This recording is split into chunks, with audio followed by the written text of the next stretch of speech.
In Scripture, the desert is seen as a place of testing, physically and spiritually.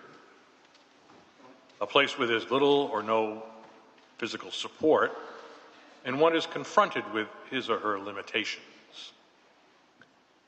On the first Sunday of Lent, we read from one of the accounts about Jesus being in the desert.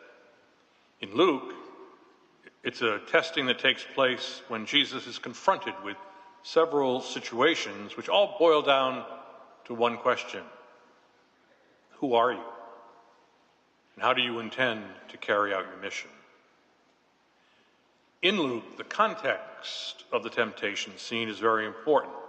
It's sandwiched in between two events: the baptism of Jesus and then the start of his public ministry. And after fasting for 40 days, Jesus is tempted or tested by the devil. And a dialogue takes place where the devil asks Jesus to do certain things and even quotes Scripture to him. And Christ, in turn, quotes Scripture back to the devil when he repeats 3 times, "It is written, it is also written," and so forth. And usually the quotes from Christ are from the book of Deuteronomy, the book that talks about the Israelites' journey in another desert, this time not for 40 days, but for 40 years. The story tells us that Jesus is tempted in 3 ways. Turn the stones into bread so that you might eat. I'll give you all the power in the world if you will worship me.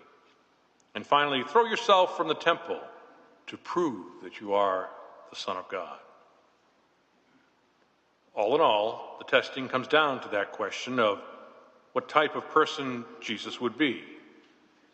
Would he use his power and authority to his own advantage, or would he be one who has entered a life of service and selfless giving? He needs to answer those questions for himself and initiate his public ministry in one way or another. So how might this gospel be speaking to you and me on the first Sunday of Lent?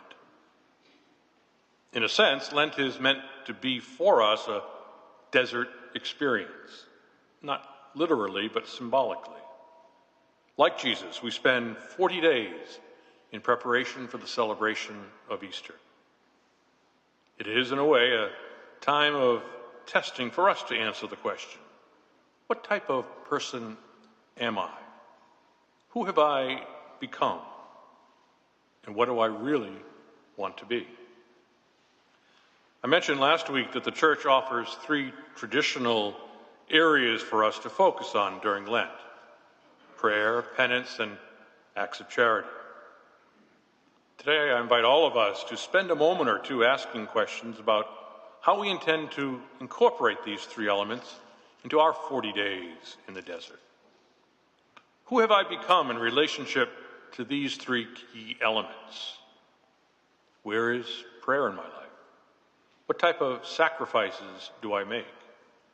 How do I relate to others in a spirit of Christian charity? An analysis of these 3 issues will go a long way in responding to the question, who am I? Or what have I become over the past year? The way I intend to modify my behavior, my choices, my attitudes over the next 40 days will say a lot about the person I wish to become. There's always the possibility of changing. As long as we're still breathing, there is the possibility of moving from the negative to the positive. As long as we are still breathing, there is the possibility of changing our habits from negatives to positives, from sin to virtue. Lent has begun. We have gone into the desert to be tested.